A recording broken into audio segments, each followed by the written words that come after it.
네, 요한복음 10장 33절에서 38절까지의 말씀으로 오늘 같이 하나님 말씀 나누도록 하겠습니다. 네, 요새 오디오북을 제가 좀 자주 이렇게 보고 있잖아요. 그런데 아직도 내일 카네기 거기 아직 못 벗어났거든요. 그래서 인생 경영론을 보고 있는데 1900년대 초부터 후반까지의 얘기예요. 그때 시대상이 그대로 드러나 있고요. 데일 카네기가 살았던 시절에 라이트 형제가 살아 있었고요. 비행기 탄 라이트 형제가 살아 있었고요. 윈스턴 처칠이 살아 있었고요. 루즈벨트가 활동하던 시절이었고요. 다 죽고 없는 시절인데 그때 그 사람은 지금으로 생각하면 그 유명했던 위인들, 그리고 퀴리 부인 이런 사람들이 다 살아있던 시절이에요. 그러면 지금은 그렇게 역사상으로 유명한 사람들이 지금 있나? 아니면 100년 후에 우리의 뭐 일론 머스크라든가 뭐 이런 사람들, 그런 사람들을 그 정도로 취급할까? 윈스턴 처칠, 루즈벨트, 퀴리 부인 이런 사람들, 위인전에 나오는 사람들이 지금 이렇게 유명한 사람들이 100년 후에 그렇게 될까? 아니면 지금은 그렇게 유명한 사람들이 위인들이 없는 걸까? 없어진 걸까? 그럼 100년 후나 돼야 판단이 될 수 있을 것 같아요. 그래서 한 사람 한 사람 유명한 사람들의 장점들을 이렇게 모아놓은 책이 인생경영론인데 예배 시간에 책 얘기하는 거 싫어하죠.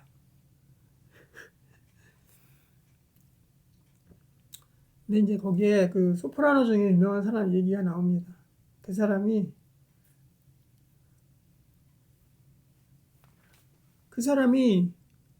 예, 자기 자녀들이 있고 이제 남편이 다 죽고 그래서 너무 힘들고 고난만 있어가지고요. 그래서 자기가 이제 그 기차로 새 아이들을 데리고 뛰어들려고 간 거예요. 가다가 이제 기차가 오는 소리가 들렸습니다. 그래서 새 아이들하고 자기가 같이 투신해서 목숨을 끊으려고. 그 아이들은 무슨 죄예요? 그래서 이제 삐뿡하고 기차가 오는데 거기를 뛰어들려고 아이들을 이제 붙잡은 겁니다. 그런데 막내 딸 아이가 울면서 하는 얘기를 들은 거예요. 엄마, 여기 너무 추워. 집에 가고 싶어.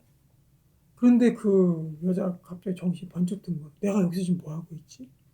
그래서 뛰어들지 않고 그 아이들을 이끌고 날씨도 추웠는데 빨리 집에 가서 이제 들어간 겁니다. 다시 집으로 들어간 거예요. 집도 역시 추웠어요. 먹을 것도 없어가지고 그래서 자기가 먹을 것이 하도 없어가지고 그냥 그 빵하고 커피 한 잔밖에 없었답니다. 그거 가지고 다시 나눠 먹고 그 다음 날도 자기가 어디 청소해주고 나서 그리고 거기에서 주는 거의 거적대기 같은 샌드위치 2개를 가져다 아이들이랑 나눠 먹고 이런 고생을 전부 다 한 거예요.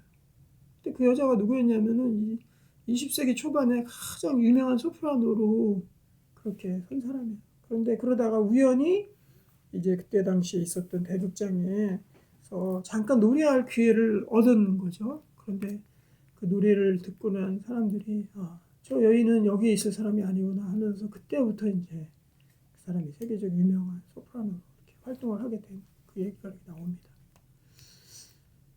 그러면서 거기서 문제 제기한 게 그거예요. 왜 이렇게 유명하게 성공한 사람인데 왜 이렇게 지질이 고생길을 갔냐는 거죠. 그러면서 자기가 쓰임 받고 윈스턴 처칠도 마찬가지예요. 지질이 고생 엄청나게 한 사람이었거든요. 그러다가 이제 훌륭한 영국의 그 수상이 됐는데 그냥 아무 고생 없이 성공한 사람도 물론 있죠. 그리고 개고생하고 나서 성공한 사람도 있죠. 근데 고생하다 성공했다. 훌륭하다. 박수 쳐주고 이거로 끝나는 게 아니라 문제는 우리는 이제 하나님 믿는 사람들이잖아요. 하나님 믿는 사람들이 크게 쓰임받고 하나님 앞에서 제대로 쓰임받고 크게라기보다도 제대로 쓰임받고 그렇게 하기 위해서 그 삶의 가치는 내가 지금 있는 곳에 얼마나 이것이 중요하고 귀한 것인가에 대한 가치가 있잖아요. 그럼 그 가치는 어디에서 나온다? 반대편에 있을 때, 그걸 경험했을 때 그 가치가 가치 되는 것인 귀중한 것이고 소중한 것임을 깨달아 알게 된다라는 거죠. 그래서 우리 인간은 그냥 자연스럽게 그쪽으로 가게 되면요, 그냥 성공으로 바로 가거나 아니면 큰 가치를 맞닥뜨리게 되면요, 그게 가치 있는 건지를 몰라요. 그래서 그 반대편에 결핍을 경험하고 나서 고생을 경험하고 없음을 경험하고 그리고 병을 경험하고 나서 그 이후에 건강이 얼마나 귀중한 것인 걸 알고 그리고 내가 풍요롭게 사는 것이 얼마나 귀한 것임을 알고 그걸 알게 된다는 거죠. 그래서 하나님은 이 썩어질 인생길, 타락의 죄악으로 인해서 타락한 이 인생길 가운데 하나님께서 결핍을 경험하게 해주신다는 거죠. 이 시대는 타락한 시대입니다. 우리는 전적 타락 상태에 놓여 있는 상황이에요. 그래서 하나님께서 원래 본래 주신 모든 것들이 다 깨지고 상한 그런 상황이거든요. 그래서 우리가 결핍을 경험하지 않고 스트레이트로 바로 성공, 바로 부유, 바로 만족 상태에 가면 그것이 얼마나 감사한 일인지 귀중한 일인지를 깨달아 알지 못한다라는 거죠. 그게 문제인 거예요. 그래서 하나님께서는 이 시대를 사는 이 잠깐 시대에 사는 우리에게 하나님을 믿고 살아가는 하나님의 가치를 추구하고 천국의 가치를 추구하고 성경의 가치를 추구하고 살아가는 이 시대를 살아가는 우리에게 특별히 하나님께서 주시는 방법은 삶의 방식은 무엇이냐? 바로 우리에게 결핍을 먼저 경험하게 하신다는 거죠. 결핍을 경험하고 부유함을 주시고 그리고 우리가 없는 곳 가운데 거하다가 하나님께서 풍성함을 부어주시고 이렇게 해야 그것의 가치를 제대로 안다라는 거죠. 제가 이번 추석 그 연휴에 이제 가족 예배를 드리는데 저도 미처 준비하지 못한 말씀을 하게 되었어요. 그때 이제 가족들이 이렇게 모이면은 이제 추석이나 명절에 보면은 이제 보통 한 3대 이렇게 4대 가족들이 모일 기회잖아요. 유일하게. 보통 때는 별로 못 모이지만 그러니까 손주 어린아이부터 노인에 이르기까지 이렇게 다 모이는 시간입니다. 그때 이제 손주뻘 되는 우리 아이들과 현세, 저도 이제 손주뻘을 볼 나이가 서서히 다가오고 있는 그런 나이이기도 하지만 비교를 해봤습니다. 나 때랑 벌써 나이의 손주 때랑 어마어마한 차이가 나잖아요. 근데 가장 큰 차이 뭐냐 하면은 결핍의 차이예요. 결핍을 경험했느냐 안 경험했느냐의 차이예요. 우리 지금 대한민국의 지금 세대에 있어서 사실은 모든 것들을 경험한 세대는요, 결핍부터 풍요로움까지 다 경험한 세대는요, 대략 지금 한 50대, 40대 후반부터 50대, 60대, 70대까지, 그 이후까지. 예, 그 세대, 그러니까 지금 한 40대 후반서부터 50대 이후로 그 이후 세대는 결핍과 풍요를 다 경험한 세대입니다. 그래서 지금 우리나라의 이러한 상황들이 얼마나 감사하고 얼마나 풍요롭고 얼마나 복된 상황인지를 아는 거예요. 그런데 그 이전 세대들 있잖아요. 제 아들만 하도 그렇고 그때 있었던 우리 서진이 그 21살, 21살 대학교 1학년이거든요. 걔도 마찬가지고 초등학생인 아들도 마찬가지고 물어봤습니다. 연필 한 자루 쓰는 게 얼마나 귀한 건지는 아냐? 모르는데.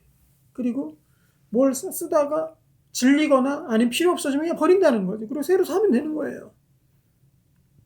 새로운 게 나오면 그냥 새로 버리고 또 새로 사면 되는 거예요. 그들에게 있어서는 그것이 너무나도 익숙합니다. 하지만은 우리 세대 같은 경우는 어때요? 결핍을 알잖아요. 그렇기 때문에 뭐든지 아껴 쓰고 아직도 쓸만하다 이러면은 버릴 이유가 없잖아요. 그리고 새로 교체할 이유가 없잖아요. 그럼 그걸로 쓰고 이렇게 하는데 걔네들은 그냥 아직도 쓸만한데 그것이 별 필요가 없으면 그냥 버리고 새롭게 사고 이런 일들이 계속 있는 거죠. 그러니까 그러니까 그러면은 그 사람 그런 세대 다음 세대 우리의 다음 세대들 가운데 지금의 이 대한민국의 상황과 이런 풍요로움의 상황들이 그들에게 감사로 다가오겠냐 아니면 당연한 것으로 다가오겠냐 이걸 우리가 생각할 필요가 있는 거죠.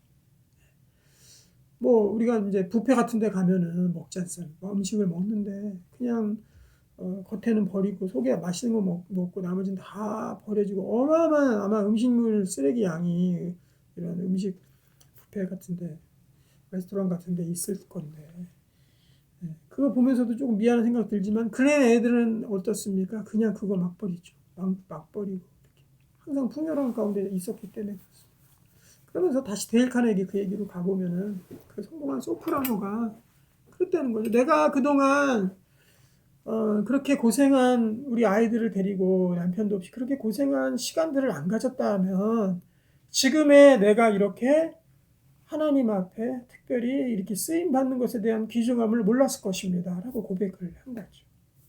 그래서 하나님은 보통 우리 성경에 있는 인물들도 그래요. 왜 이렇게 하나님께서 다윗과 같은 경우에 왕이 되기까지 왜 이렇게 고생을 시키셨나? 요셉도 보면 총리가 되기까지 왜 이렇게 고생을 시키셨나? 그리고 뭐 다니엘이야 포로로 끌려간 상황이니까 가진 고생이 있었겠지만 보통 이게 또 많은 하나님의 사람들이나 아니면 요즘에 보면은 쓰임 받는 목사님들이나 하나님의 귀한 사람들 이렇게 보게 되면요 고생길들이 분명히 있습니다. 그리고 그 고생길에서 하나님이 극복하는 과정을 통해서 우리에게 또 귀한 것들을 더 주십니다. 그래서 반드시 우리에게 있어서는 하나님께서 주시는 또 우리가 만들어내 우리가 범한 그러한 고난과 역경의 시간들이 분명히 있다라는 거죠. 그것이 하나님으로 인해서 바뀌고 뒤바뀌고 다시금 애통해하는 자가 복이 있나니 거기가 가난한 자가 복이 있나니 이 말씀이 이제 우리에게 이해가 되는 겁니다. 그래서 우리가 하나님으로 인해서 그것이 극복이 되고 회복이 되고 그리고 그 위에 하나님께서 풍성함을 부어주실 때 건강을 주실 때 아파본 사람이 건강의 중요함을 알겠죠. 그럴 때 우리가 진정한 하나님이 주시는 복과 은혜들을 누리고 알게 되고 감사할 줄 아는 거죠. 그게 바로 감사입니다. 그래서 감사가 필요한 것이 그래서 우리가 잘 알지 못하는 풍요로움 그거 있을 거잖아요. 그거에 대해서 미리 그냥 감사하는 거예요. 아, 이것이 하나님 주신 은혜구나 감사구나. 저는 어제 천보상기도원 가가지고 아주 특별한 은혜를 받고 왔습니다. 설교도 뭐 별로 이렇게 튀지도 않으신 분이 이렇게 하셨는데 그렇죠? 그런데 하나님께서 이렇게 늦어가지고 또 막 갈까 말까 고민도 하고 그냥 갔는데 그리고 예배도 짧게 드렸는데 참 하나님 은혜를 주셨어요. 거기에서 딱 생각을 해보니까 기도원에서 우리의 삶을 이렇게 뒤돌아보면 생각을 해보니까 야 정말로 내가 걱정할 것이 아무것도 없었는데 거기에서 사탄이 던져준 걱정, 사탄이 던져준 염려, 사탄이 던져준 이러한 부정적 생각들 이런 것들로 그냥 완전 눌려 있었던 거예요. 지금 우리 삶을 보면 걱정할 것이 하나도 없는 겁니다. 다 감사해요. 그냥 감사할 것들이 너무나 많아요. 예. 아예 학교 잘 다니죠. 그리고 우리가 하고 싶은 거 할 수 있죠. 또 뭐 하나님 먹여주시죠. 우리 예배할 거 마음껏 예배할 수 있죠. 얼마나 감사한 것들이 많은데 예, 도서관에 가는 것도 그래요. 도서관 가서 우리가 책도 볼 수 있고 그냥 좋은 도서관이 우리나라에 있는 거 우리 집 가까이에 있는 거 그거 얼마나 좋은 거 감사할 일입니까? 내가 이 도서관 가서 지금 뭐 하는 거지? 이런 생각할 필요가 없는 거죠. 예배도 마찬가지. 얼마든지 우리가 예배할 수 있는 그런 환경 가운데 있고 온라인도 발달했고 그런데 그거 가지고 우리가 계속해서 뭐 불평을 할 필요가 있는 거예요. 모든 것들이 이렇게 회복이 되는 시간들을 허락해 주셨습니다. 그래서 범사에 감사하라. 쉬지 말고 기도하라. 이런 것들이 범사에 감사라는 것이 이거예요. 이 가치를 알라는 거죠. 하나님께서 주신 그 가치를 잊어버리지 말라라는 거예요. 지금 다음 세대에 우리가 뭐 새로운 것들 주고 야 이것이 얼마나 정말 감사한 일인지 알겠냐? 그럼 잘 몰라요. 그래서 하나님 감사라는 거죠. 그거 이미 다 뭐 전부 다 하나 줄 때마다 그거 결핍을 경험하면 얼마나 힘들겠어요. 그러면 좋겠지만은 또 그렇게 살기 우리가 힘들잖아요. 그러니까 지금 하나님 결핍을 주시거나 어려움을 주시거나 건강에 결핍을 주시거나 이런 것들이 회복됐을 때 정말로 하나님께서 이게 정말 큰 가치구나. 이거는 알아야 된다는 거죠. 먼저 이제 아파본 사람들은요. 건강의 결핍을 경험해 본 사람이 이것이 이렇게 우리가 일상생활을 지내고 있는 것이 얼마나 감사한 일인 줄을 그때 알게 됩니다. 그렇잖아요? 우리가 물 한 잔 마셔도 그냥 물 마시지 그냥 생각하면은 그거에 대해서 감사하겠습니까? 하지만 물 마실 때마다 이가 시려 보세요. 그러면은 그냥 물 시원하게 한 잔 먹을 수 있다라는 것이 얼마나 감사한 일인지 알 수 있잖아요. 그죠? 그겁니다. 요즘에 이제 나이가 드니까 이빨도 점점 하나둘씩 고장이 나잖아요. 그러면은 우리 누나가 그 예전에 그런 말씀 하셨어요, 저한테. 야, 이빨이 그 소모품이다. 너 아껴 써야 된다. 근데 그때 당시에는 딱 들으면 무슨 얘기를 하는 거야. 이빨이 무슨 소모품이라는 거 이해 자체도 안 되고 와닿지도 않는데 이빨이 이제 하나둘씩 고장나다 보니까 이게 소모품이구나. 그래서 치과에 가면 항상 그런 얘기 하거든요. 딱딱한 거 씹지 마세요. 그리고 이 약물지 마세요. 이 부드러운 음식으로 그리고 살살 씹으세요. 이빨이 소모품이라는 얘기거든요. 고장이 납니다. 크랙이 가고 또 떨어져 나가고 닳고 막 이렇게 돼요. 그러면 쉬고 흔들리고 아프고 깨지고 이렇게 되는 그 치아 유지 비용으로만 엄청 들이는 그런 집이나 사람들 되게 많아요.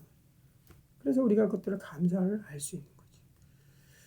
그러니까 하나님께서 우리에게 결핍을 주실 때 더 감사하며 하나님이 주시는 하나하나들을 우리가 더 감사함으로 나가기를 원합니다. 오늘 말씀은요. 우리가 신이라는 거예요. 내가 신이라는 거예요. 감히 함부로? 아니에요. 성경에 나와 있는 겁니다. 너희를 신이라 불렀다는 것이.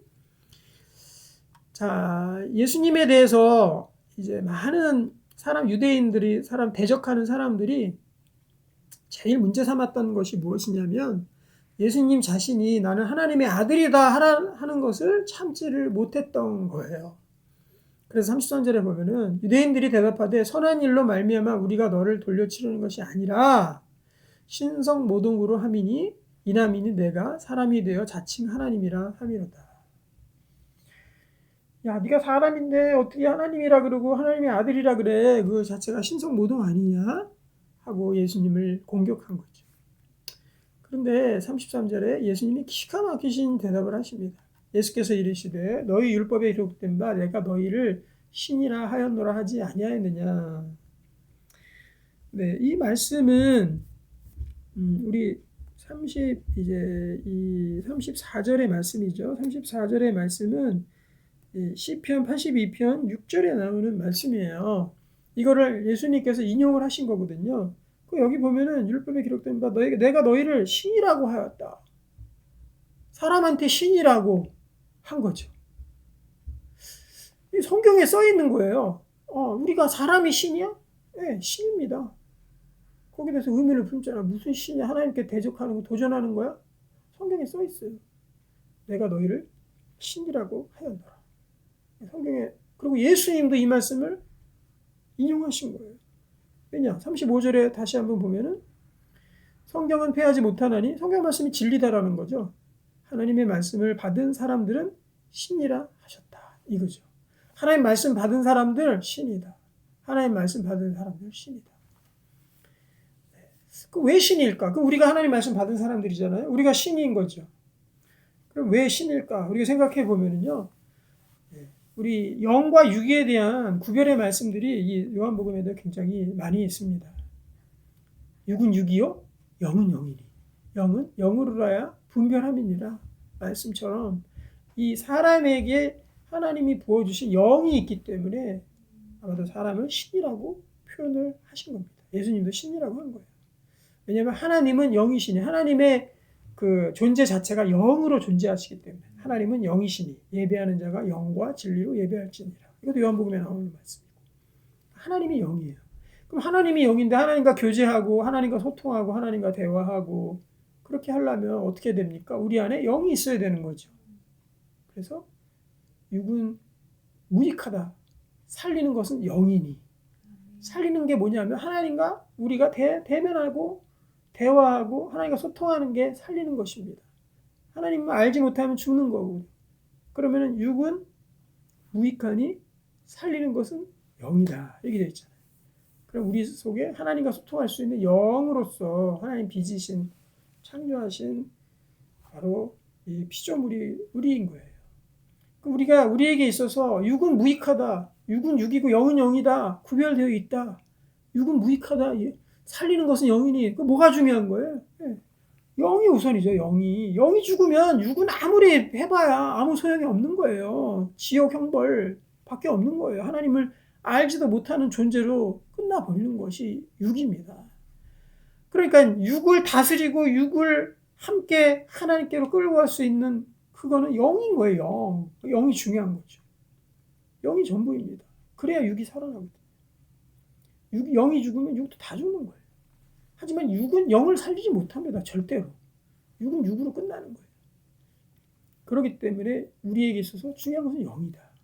그래서 우리를 신이라고 한 겁니다. 하나님이 신이신 하나님이 영이기 때문에 영을 우리에게 주신 또 영으로서 하나님과 소통하는 우리를 신이라고 그렇게 예수님께서도 또 율법 성경에서도 시편에서도 그렇게 말씀하고 있는 거예요.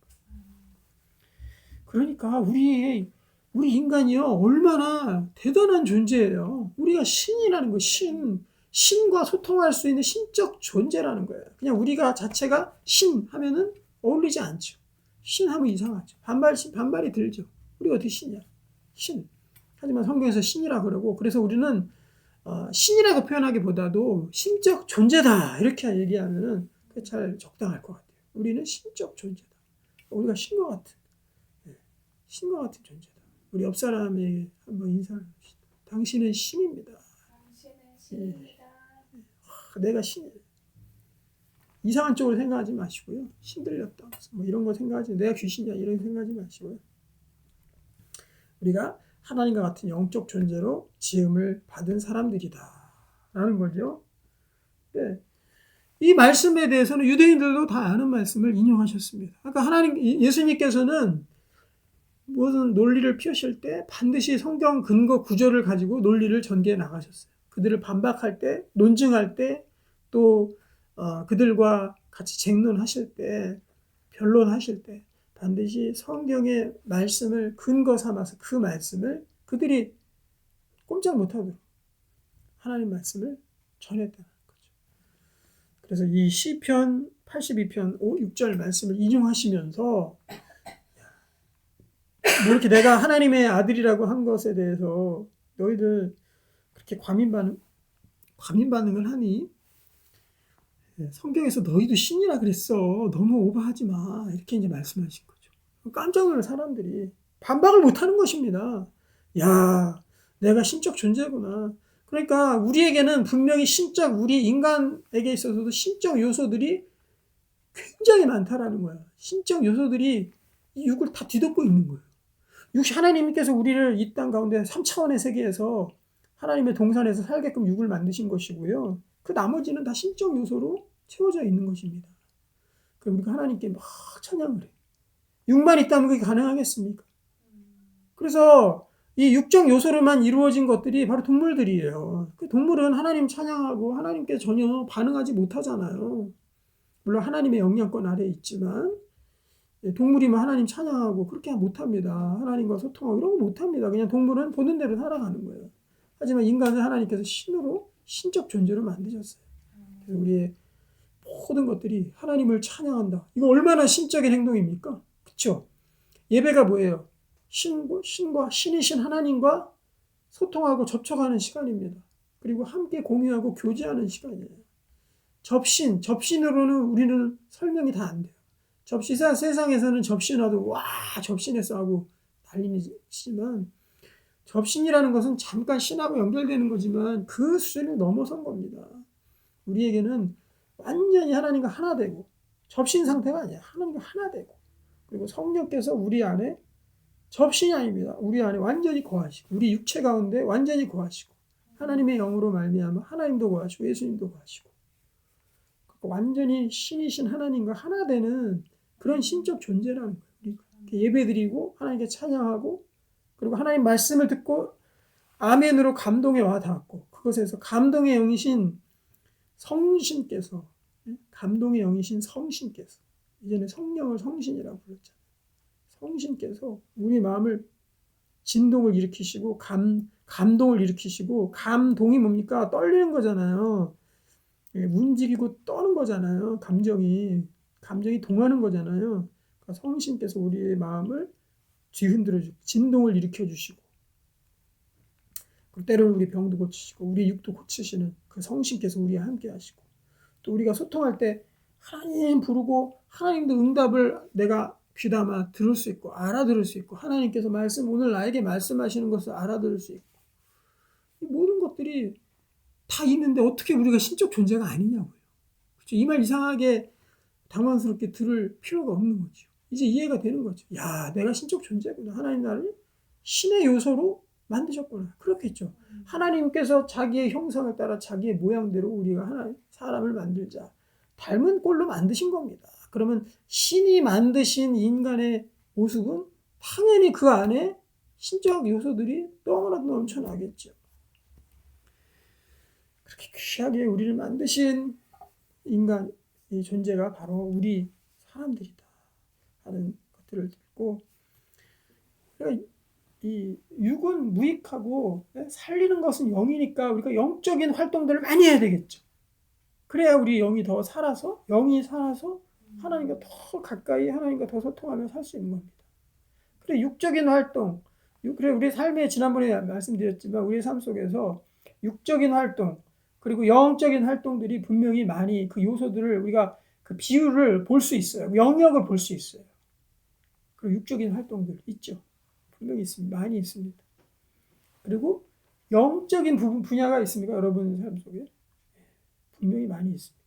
하나님과 소통하고, 하나님 부르고, 하나님 말씀을 듣고, 하나님 예배하고, 하나님께 감동을 받고, 또 하나님 말씀을 전하고, 여러 가지 영적인 영역들이 있습니다. 그런데 영적인 영역들은 내가 느끼지도 못해. 내가 신이야? 안 믿어지는데? 신적 요소 없는데? 영적 요소 없는데? 그렇게 살면 안 되겠죠. 그냥 다 육이야, 육.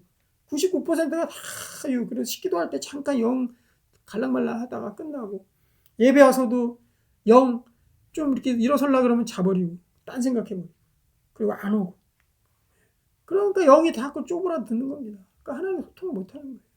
그리고 그 나머지 영이 이렇게 죽었는데, 육은 무익한 육인데, 그 영이 육을 다스려야 되거든요. 그런데 육이 영을 그냥 다 점령해버린 거예요. 그래서 육적인 영역들이 전부 우리의 나머지 삶들이 다 육인 거예요. 육. 술 먹고, 맨날 놀고, 또 육체적 쾌락만 추구하고, 그거 다 육인 거예요. 그러면 안 되겠다.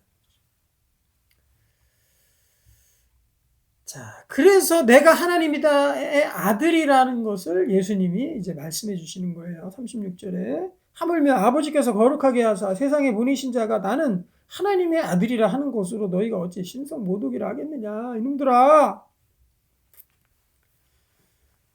자, 그러면 우리가 이제 예수님이 하나님의 아들이라는 사실을, 또 내가 하나님의 자녀라는 사실을 뭐를 통해서 알 수 있느냐, 그게 중요한 거죠. 그건 뭐냐? 바로 하나님의 일을 통해서 알 수 있다는 거예요. 오늘 두 가지만 보면 됩니다. 우리는 신이다. 그리고 우리가 신적 존재라는 걸 어떻게 아냐? 하나님의 일을 통해서 반드시 알아야 된다.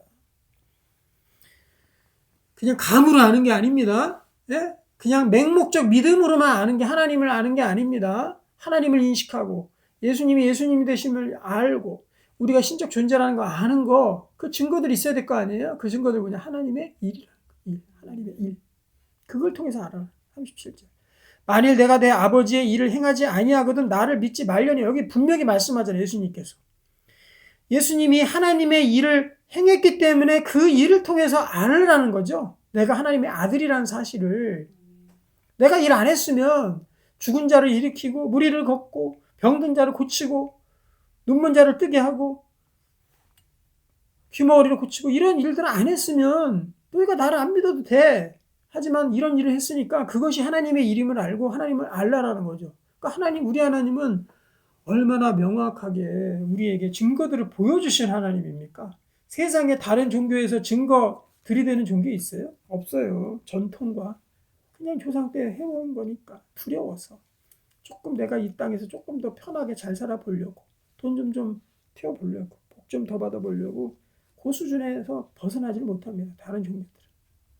하지만 우리 하나님 믿는 사람들은 어때요? 하나님의 일을 봐야 되는 거예요. 하나님이 역사하시는 일, 하나님이 나의 삶 속에서 일하시는 거, 하나님께서 나의 삶에 어떻게 일하시는가, 어떻게 역사하시는가, 이것들을 간혹가다 우리가 늘은 아니지만 하나님이 주시는 그 일들을 우리가 깨달아 알아야 되는 거예요.